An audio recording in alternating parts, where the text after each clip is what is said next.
DJ. It is now time to get you Rex Branstatter's Senior Talk. This is brought to you by the Solon American Legion and Senior Benefits. Hello, Rex. Well, a cold good afternoon to you, too, Molly. What a chilly one it is. Thank you so much. You're on a beautiful but cold December day, and we're going to take it, of course, because that's all we can do. But let me tell you, folks, it's just a little bit nippy. But the forecast for northern Midwest is even colder, and I think we're going to miss some of that. So let's hang on to that for sure. Well, welcome and greetings to each and every of you. Welcome to Senior Talk. Great day to be here and a great day to be a senior, for sure. Some seniors have gone to the south to be snowbirds, and more power to them, and some of us are right here in good old beautiful Iowa City and Johnson County, and more power to us because it is nicer as long as you take care of yourself. We all know that. Well, hello, and thanks to each and every one of you. Thanks so much for taking time out of your busy day.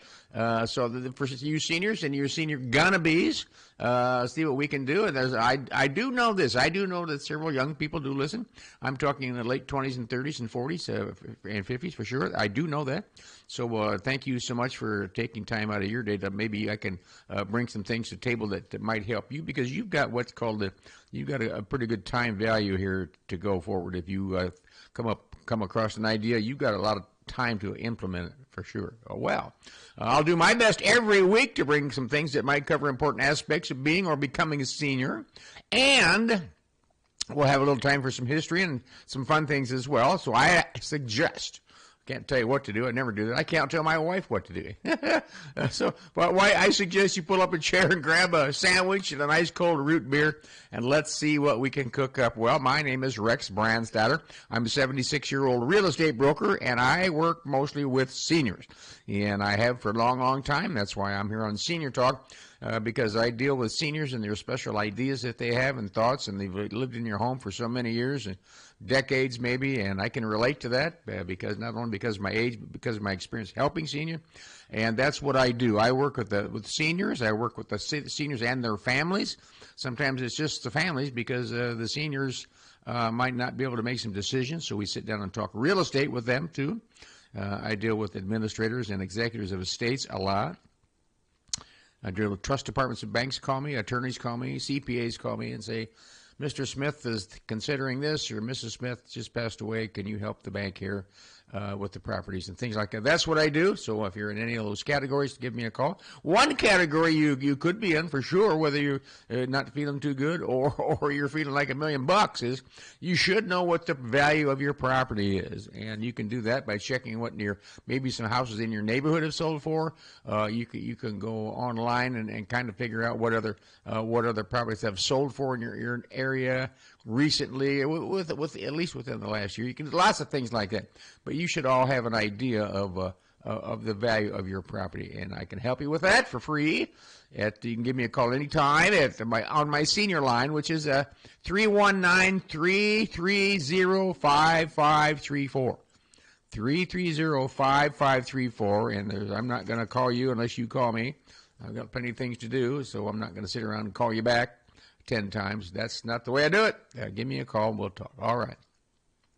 I was thinking the other day that this early big snow and the cold was a fluke. I said, yeah, that just doesn't happen around here. Well, it's a big storm, of course, with all the snow was certainly a pain in the butt for a few cold days, and now it's back in the 30s. Well, I'm thinking not so fast on being a fluke, because winter isn't even officially here yet. And we're going through all this baloney out there. I mean, it's cold, and the snow is going to keep the temperatures down, as we all know. We all know that. That's for sure. Well, maybe winter is just a month ahead of schedule, in my opinion, just about a month ahead. This is January weather in December, so maybe it'll get it out of its system. What do you think? We were at an event last night downtown, and the host of the event was having a little party for his wife, and as part of that party, get this, they invited several people. I'm going to guess 25 to 30 of us local yokels were there, and there were 3 women there from out of town that the host invited because they were friends of his wife.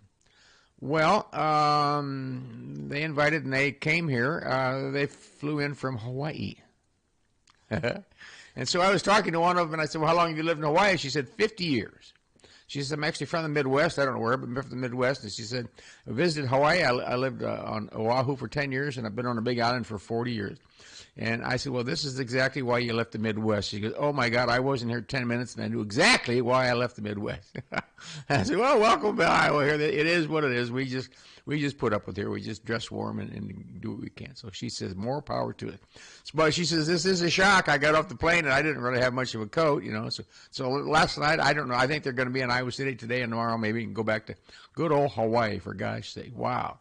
Well, I was out looking at some properties on Sunday, and I happened to be in the old neighborhood where I grew up. I was looking at a property down there, and I stopped about a half a block from our old neighborhood, my old neighborhood in the house, back in the 50s. And I honestly, guys, this is going to sound crazy, but I just sat there for a while, and I could see me with some of my old running neighborhood guys there, and see all the old snow forts we used to build right there on the corner and back around this there and there.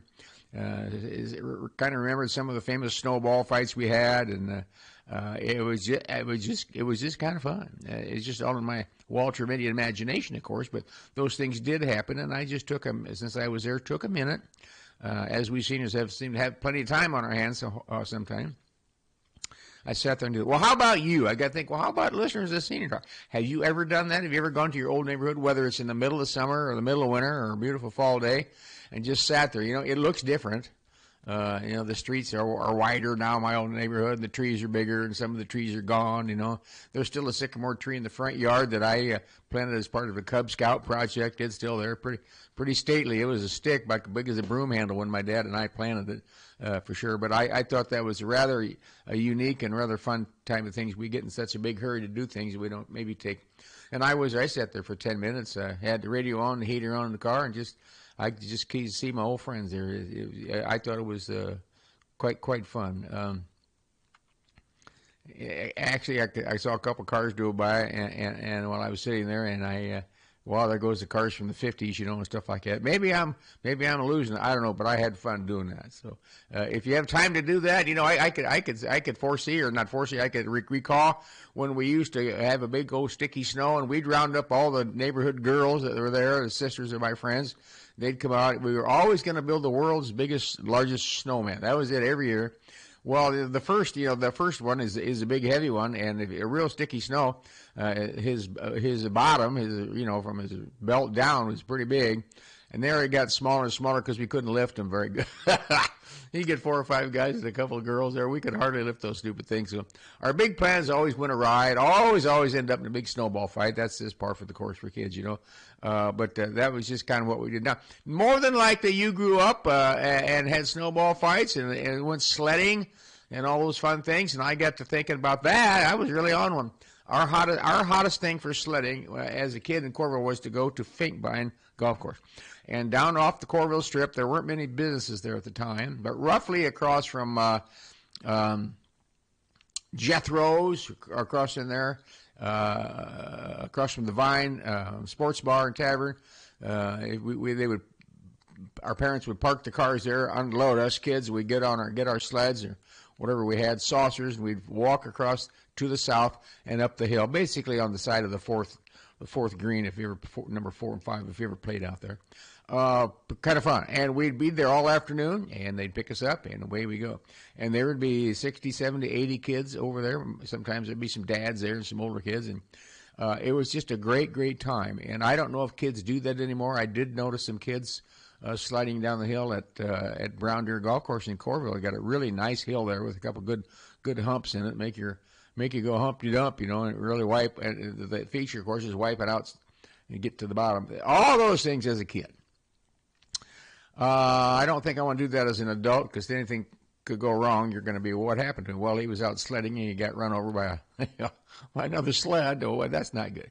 So all that just because I drove down the street, the old neighborhood, and what fun it was for me anyhow. Well, one of the things that I, along with a huge majority, of seniors discover and rely on is a monthly income stream. One of the things that myself and a huge majority of seniors discover and rely on is a monthly income stream. In other words, just like you're working, you get a paycheck, but you're not physically working. How's that? Yeah, you can call it retirement, whatever, but that's what we depend on. Monthly, it's reliable, predictable, secure income. That's what we're after. For most people that have that kind of income, rely on let's see, they rely on the Social Security, a pension, one or the other. Usually, if you have Social Security, you don't have the pension because your railroads don't have a pensions, but they don't have Social Security type of thing. For most of the rest of us, not many companies offer pension anymore, not many at all. So you either have your Social Security and or pension, and those are the ones you can rely on. According to studies, this type of income is good for about 40% of your needed income. So your Social Security check is going to cover about 40% of the money you need. Other income can come from cash investments like CDs, the savings. You've built up a lot of savings, non-qualified investment accounts, investment from rentals, rental income from your duplexes, and maybe even a part-time employment. Maybe you got a little part-time job, maybe a full-time job. Maybe it's entirely up to you. So the question would be this: some questions. Do you start taking money from your 401k? Well, what is a 401k? Do you start taking from some other sources that you put together? When do you start? When do you start so you don't run out of the funds? We're going to take $1,250 a month. Well, would that drain it down so you don't have it? Well, the answer to those questions is this. First of all, the 10 years out, Social Security will be paying just what you get now plus whatever raises we happen to get every year, okay? COLA, the cost of living adjustments that comes out every year. We're going to get matter of fact, our January check, I get Social Security, January check is going to be, I think it's a 2.4 or 5 or 6% increase. Maybe it was 2.8. I don't remember now. I have to go back in my notes. So we're going to get an increase with the January check. All right. Well, that's a dependable source of income right there. And you might have some other investments you made that you're paying, maybe stocks and bonds. So all of those things lead me to tell you this. Lead me to suggest this, that if you're working towards retirement or if you're just going into retirement, you should have a plan. You'd be sitting down and say, something, when I retire, when I'm turned 62 or 65 or 55, whenever it is your plan is to go, 50, whatever you can do, 80, is you at least have a plan to know how much money you're going to have and know what your expenses will be. And the interesting thing is more people spend time planning a 2-week vacation than they do their retirement.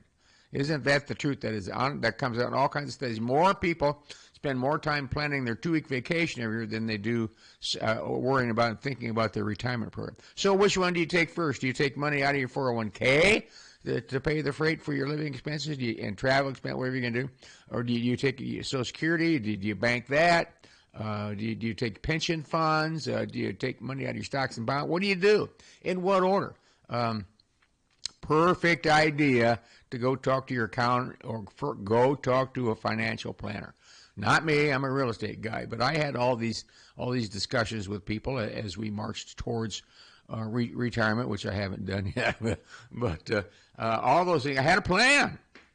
And I showed my plan to my wife. She just rolled her eyes. But my plan included wills and creating a trust and counting in income or we thought we were going to have and we do have, and things like that.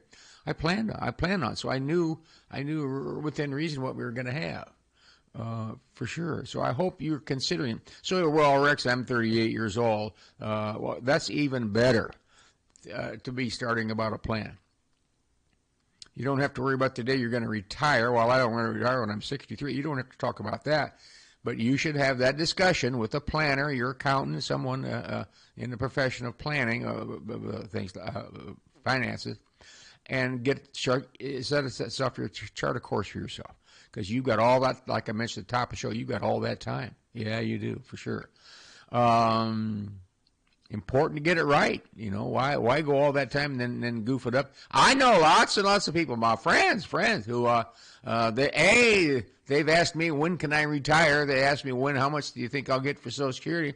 Well, I can't answer when should you retire. That's up to you. That's whenever you feel like it. You can, or you can no longer work, or blah, blah, blah, whatever it might be, whenever you can afford to. But I don't know what your income is going to be. You have to do that. You have to get on that. And I suggest you get on it. I suggest you sit down.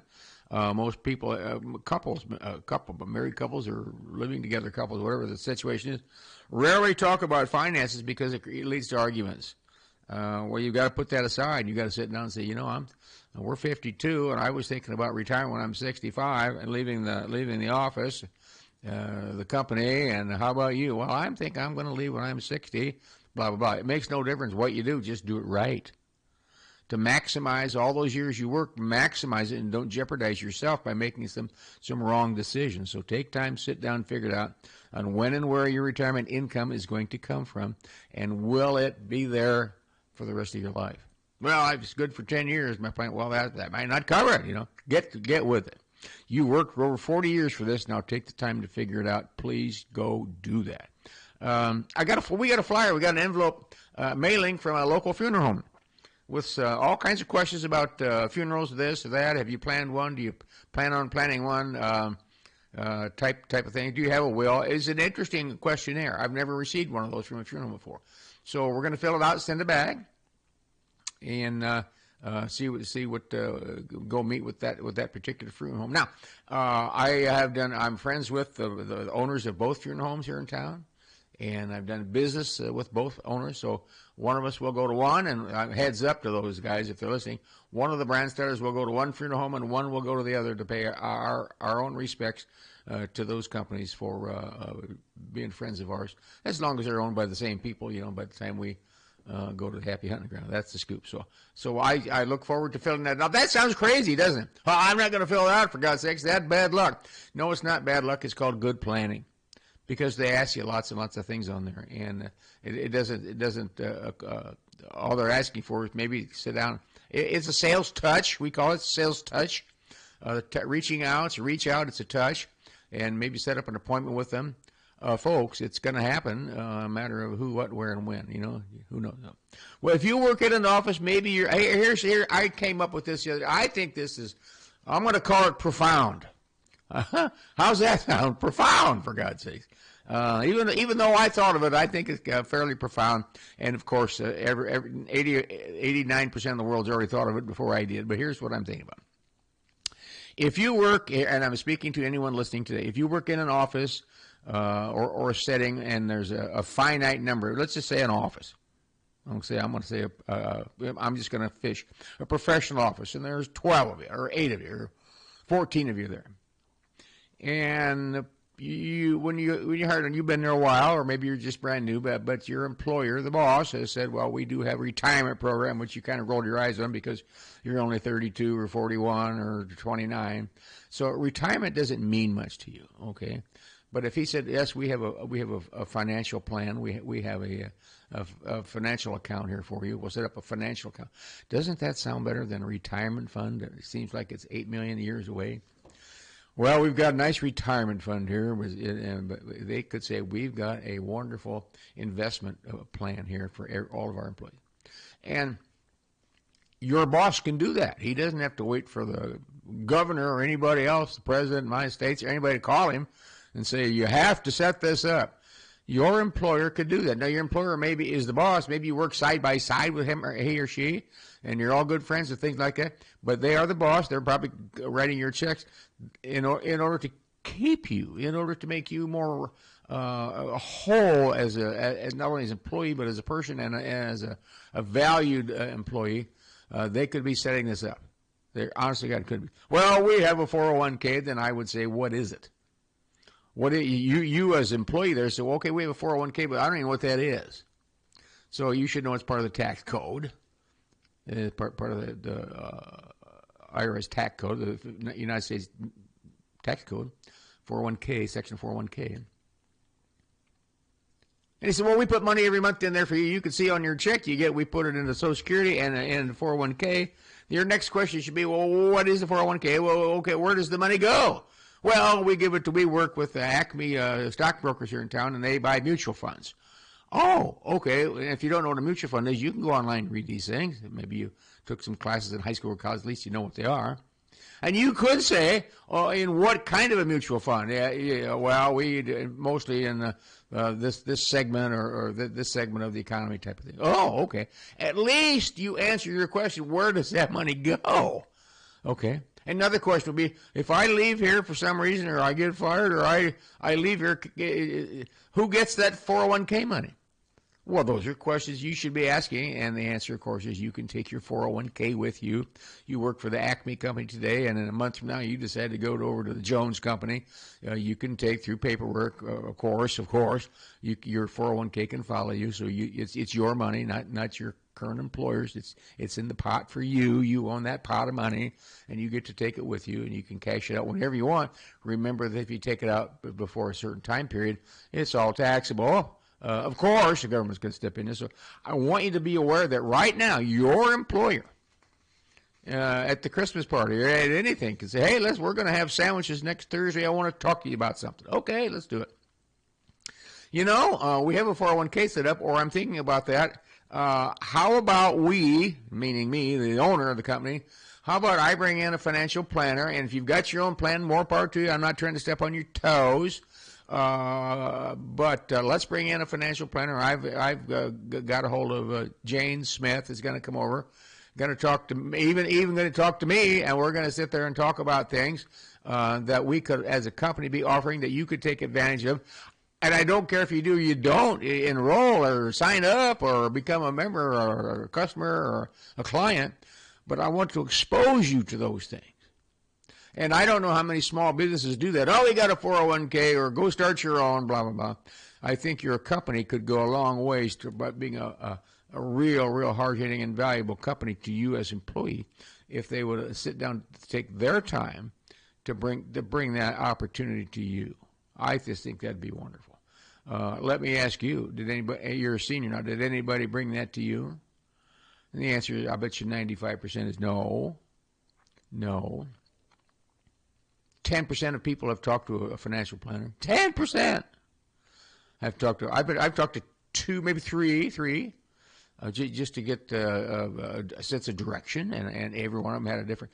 We sat down and told them all about, we have this, we have that, we have this, we don't have that, we wish you had that, why didn't we do that, type of thing. And they both came up with a plan for us, and we are following that plan.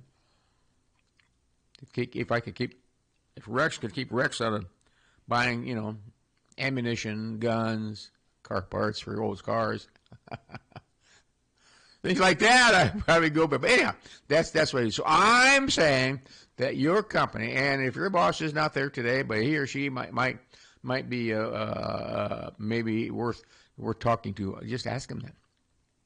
Because when that financial planner or advisor comes in, they could talk to 6 or 8 or 10 or 12 people all at one time. And I don't expect everybody to sign up. They don't either. They just want to bring that information to you. So, what do you think of that? I'm out trying to think positive for you here. I'm trying to round things up. So when you get to the cross the old goal line down there, and you say, "Oh, guess what? I put this plan together, and now I was going to retire at 65 or 72 or whatever it was. I'm able to meet those goals, financial goals, according to my advisor, because I put this plan together. I'm able to go do something else, leave this job, leave this profession, expand on this profession, whatever it might be, when I'm 53. I don't know. I'm just fishing here on that. So that's the power of planning. That is absolute power. I wonder how Bob Smith and Jane Smith could retire so early.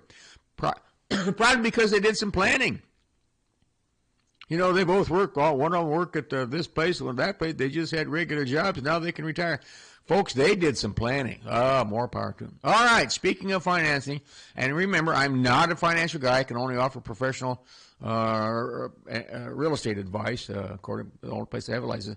But I'm also a taxpayer, and I was reading that there are new rules for itemizing deductions in a good way for donation. The article says if you take the standard deduction, and which is what I've been using for a while now.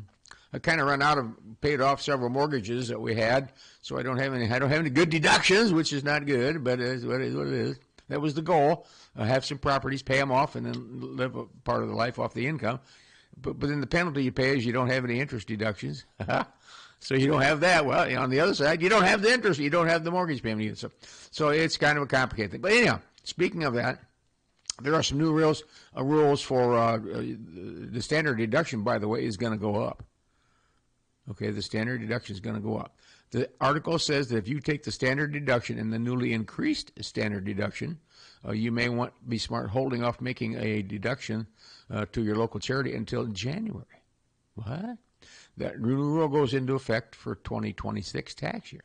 So if you were to give $1,000 to your favorite charity or the Boy Scouts or your church or whatever it may be now and get the required letter of acceptance from that organization, you'll be able to get a roughly 25% tax break donated. That's pretty cool. And that starts in January 2026. Right now, you just get the standard deduction.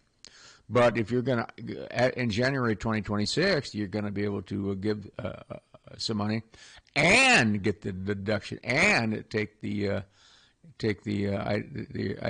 regular standard deduction. Pretty neat deal. And if you're single, it's $25,000, I think, and if you're married, filing joint, it's going to go to $26,500 or something like that. So pretty darn good. So I'm not your guy or your lady or your tax preparer, but talk to them about the new rules for standard deduction, and I'd call it before the first of the year to make sure that what I just told you is true. And I know I read it, and it was a nice financial letter that I was reading. So, open enrollment for a period for gap insurance for Medicare is over, thank God. Goodbye TV commercials at all hours. They won't be there trying to say that, no, call Acme Insurance Company, blah, blah, blah. Well, they always have the testimony. We called Acme Insurance Company, and we signed up, and we just called that number to see if our area code qualifies. Well, folks, you think there's any areas that don't qualify for what they're trying to sell? Well, of course not. You don't have to worry about that for a while. All right. A senior lady asked me this. In the past 5 months, I have lost 4 good friends. Well, that's not good. I know 2 of them had a will, and I think the other 2 did not. I also know one of them had never talked about planning for a funeral. I don't make this stuff up. These kind of calls again. I'm thinking I should do both. Have a will and plan for a funeral. Is this pretty normal? And I said, yes, it is, especially as we get older. We start thinking about crazy things. Instead of thinking about going to the state fair or going fishing, we're thinking about, maybe I should have a will. Maybe I should put together a funeral plan. Well, all those things are on the table. Why not? Why not? So I talked to her, and I said, yes, I think you're thinking barking up the right tree, or you're thinking sanely here on this thing. And I said, guess what? You can still keep doing what you're doing.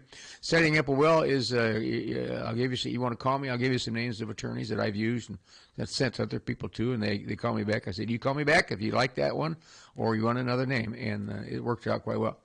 You can do all those things. You can do whatever you want. You can go to the state fair, do everything you ever wanted to do, and you can plan your funeral, and you can have a will. Just go about your business and do it. And I'm here to tell you that once you get a will, once you end up planning your funeral, it's a large weight off your shoulders. It's a large responsibility that you've just taken care of on your terms. On your terms. That's the cool thing about that. A senior man says this: doing well in my retirement. Could you please tell others getting close to retirement to not be afraid to go to work? What? Excuse me, not to be afraid not to go to work. That makes any sense. He said, please tell others getting close to retirement to don't be afraid of not going to work. He said, I'm totally enjoying not working. Wow, pretty cool. That's a pretty strong statement. The senior man says, I'm doing well in my retirement. Could you please tell others getting close to retirement to not be afraid of not going back to work? Well, there you go. That works for this guy. It might not work for you. You might... that's it. I've had it. You walk away in retirement, and 6 months later, you're looking at the ceiling, and you've washed your car for 86 times and gone fishing in every farm pond in Johnson County. You're thinking, now what the heck do I do? Well, then you know what you have to do. You got to go get a part-time job at a minimum. All right, so be it. It is what it is. So anyhow, he's doing well. More power to him. That's just a note, kind of a shot across the bow there. A senior couple tells me this will be our last winter with all of our stuff. I love this one. This will be our last winter of all of our stuff. We are spending a lot of time these days looking through old photos, cleaning closets, and taking things to Goodwill and Salvation Army and other places. And then they both said, we're actually having fun doing this. Well, there you go. There's another testimony. Why did we wait so long? They said, our house is bigger and almost looks empty. Maybe they went too far. Maybe they just left the couch, the chair, and the TV. I don't know. But it said we're having fun. They did go on to say that they have a couple adult kids, and they had the couple adult kids come over and say, this is yours. They didn't ask them what they wanted. They just said, this is yours if you want it. And so in both cases, both of them took whatever they offered. I don't know what they offered. In some cases, you call your son over and you offer him all your fishing equipment. He goes, Dad, I don't fish. Now, that leaves you, the dad, open to give it to somebody. Take it to someone. Sell it, whatever you want to do. At least they tried that route. And so good for them. I think that's a pretty cool story. A senior man says, we finally found our key to the lockbox. Now, you realize if you have a lockbox, the bank has a key and you have a key. They can't get in without your key at the same time, and you can't get in without their key, which makes a really, really good deal. It's really, it makes it pretty darn secure. And you have to go to your bank and tell them you want to look at your lockbox, and they'll make you sign a thing the time you were in there, and stuff like that. That's the deal. He said it was in a sock drawer with some other stuff. Wasn't in a safe, obviously, as Rex would recommend. It wasn't in a secure place that he could go depend on knowing it was be there. No, it was in the sock drawer with some other stuff. In other words, he probably had half a shoebox in there full of a couple old watches and a couple rings and a couple of wristbands or whatever it might be, the cuff links. Anybody wear cuff links anymore? Tie tags. And guess what? Lo and behold, there was his lockbox key, for God's sake. We went to the bank and looked through it. We found the deed and our abstract and some insurance policies. Do we need all those things? The answer is yes and no. You don't need your deed. That has been recorded at the courthouse. That's showing that you own your home. That's public information. I wouldn't throw it away. It's kind of fun to have it, but it's recorded. It's public information at the courthouse. You don't have to have your deed. If you're sitting there, God, Ricks, we don't have a clue where our deed is. It's been recorded at the courthouse, and it's there. You can call me. I'll look it up and send you a copy. I've done that a lot. Do we need all of these things? Insurance policies? Yes. You need the insurance policies. Why do you need those insurance policies? A, you probably got policies in there that, I don't even remember buying this one. I've done this million. I don't remember buying this one. Who did I buy this one for? Why did I buy this $50,000 or $20,000, $100,000 policy? What was the deal with that? I wonder if it's still good. Well, now that I remember, I bought that from Joe Smith, the insurance man, and Joe Smith doesn't live here, or Joe Smith passed away. You can call any insurance man, any insurance lady you want, take those 4 or 5 insurance policies, call your own insurance agent, didn't sell them to you, and they'll sit down with you and help you through it. If they don't, they're not much of a insurance risk, but they will. This is Acme of Butte, Montana insurance company. I bought it, $10,000 policy. Is it still valid? It's still good. You might hit the jackpot. You might find some cash there. You might find something you could cash in. You might find some old bonds or stock, stuff like that. So go do that. All right. There'll be some things in there you do not need. You'll find out that insurance policy is no good and it's kaput. Well, then throw the policy away. All right. My wife, my wife is telling me to shut up about snow and cold weather. So she said, just go and do what you do and forget about it. I've heard that in our house. She just won't even talk to me about the weather because I complain. All I do is complain about this cold stuff. She just turns her, goes and does whatever she's going to do. Well, this guy says, my wife's telling me to shut up about the snow and the cold weather and just go do what you do and forget about it. So apparently this guy complaining so much his wife told him to shut up, which can happen with this kind of stuff, and he's looking forward to spring. Next week I'll reiterate and go through my steps to get to spring. We'll talk about that. I have a well-planned out, if you listen to Senior Talk, a well-planned out agenda. The problem is we can't hurry it along. There's just mile marker post that I put together. We'll talk a little bit about that. Say we've got an Iowa women's basketball game tonight on TV. I don't know what channel it's on. Who knows? And then tomorrow night, I believe the Iowa men play it. I don't know what channel that might be on. So we got some pretty good things going on here. So that's right. So where were the hot sledding hills when you were a kid? Where were they? Well, here, I just told you about the Fink Binding Golf Course. Speaking of Fink Binding Golf Course, I drove past the Fink Binding Golf Course, the big 18-hole course, university course. They're redoing it. And right now there are bulldozers out there and tree guys out there right now sawing down about 1 million trees. Right now, as I drove by, there was bobcats and trucks out there sawing down trees for the new course layout. And they've sawed down 1 million of them. And I don't know that they're taking down any specimen tree, but whatever their plan says, that's what they're doing, and they spend a lot of time and effort on that. So more power to them. It was there in the 1950s, been there ever since. It needed a little tune-up for sure. How about ice skating? The sledding. You think back when you were a kid where you used to go sledding and all your buddies, you look forward to that. And if there's a day off of school, you went there. On Saturdays, you went there, or Sunday. That's fun stuff. That was good old quality growing up stuff. Ice skating, how about that? Melrose Lake. Well, Melrose Lake's still there, but there's no warming house or anything like no organized. The Corville skating rink when I was a kid was down next to what's now called Corville Central Elementary, right to the east of it there, down along that creek. The local Corville Fire Department would the streets department graded off an area, a pretty good size area, and they put up one street light down there, one little lonely street light with about a 40-watt bulb, and they'd turn that on down there at night, and we'd go down there. They had a warming house. We'd change it, put our skates on, and go across a little bridge, cross that little creek there, and we'd ice skate. And on the Saturday mornings, and Saturday afternoons, and Saturday nights, Sunday afternoon, it was the place to be in the middle of winter in Corville. Ice skating 101. It was great. And Lower City Park in Iowa City, there was always a bunch of guys playing hockey over there. How about your hometown? Did you have a place to ice skate? Did you ice skate on the creek or any good place like that? Did you go to town? Did you out in the country? Did you skate on the farm pond? That's how you learned to do it. Wow. Well, I have a hot idea for you. Of course, I have hot ideas for you. If you're having, I like the word hot idea on a day like it. If you have company coming to town for the holidays and you think, God, what am I going to do with them here for the next 2 days or 4 days? I've got a deal here for you. I want you to highly consider going to the Antique Car Museum in Corville. And right next door to that is the Johnson County Historical Society Museum. Folks, I think it's $10. Or go to the front gate there and say, you got 6 people, make me a deal on entry for all 6 of us. I can't put words in the mouth, but I bet you $1 they'll do something for you. Let us y'all in for sure. The Antique Car Museum and the Historical Society Museum. That's a great place to go. You don't have to leave town, and it's easy to get to. There's restaurants and a tavern or drinking, eating spot right upstairs. So these are on East 9th Street, right across the street from 30 Hop. You can go down to the restaurant. There's all kinds of them down there, but go see these museums. The heat's on. They got some great displays. If they cars are in it, lots of memorabilia for cars. The Historical Society has lots and lots of great things from Johnson County history, from business history, personal items, housing items, business items, and advertising. It's a great place to go.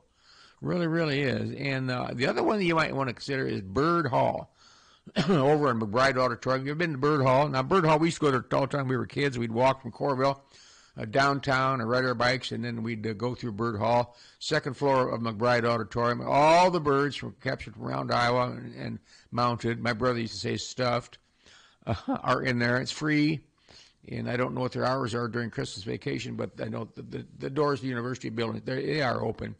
It's free. Just go in there and go up the second floor and go through Bird Hall. You'll really, really love it. And the old Capitol tour, if you haven't done that, I've been in there many, many times.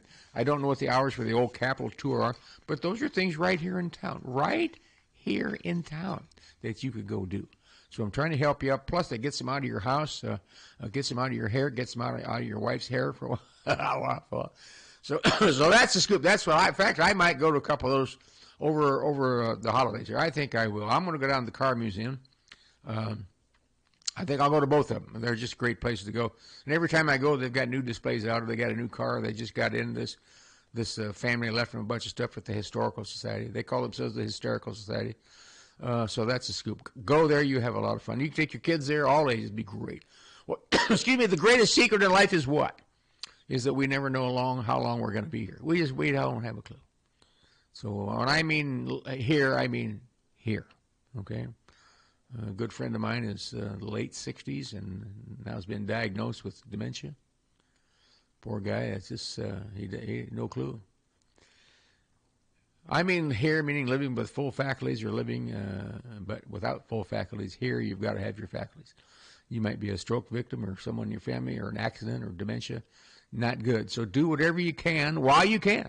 Do whatever you can, whatever that is. Do that while you can, because too late may come too soon, and that's the worst thing that could happen. So, on behalf of myself, Rex Branstatter, with my senior line at 319-330-5534, my salute to all you veterans out there, and all those presently serving this great country of ours, my salute to you. And hang in there. It's going to get warmer sooner or later. So that's a story from KCJJ Studios. This is Rex Branstatter. Thanks for listening to Senior Talk. We'll see you next time. So long. El Senor.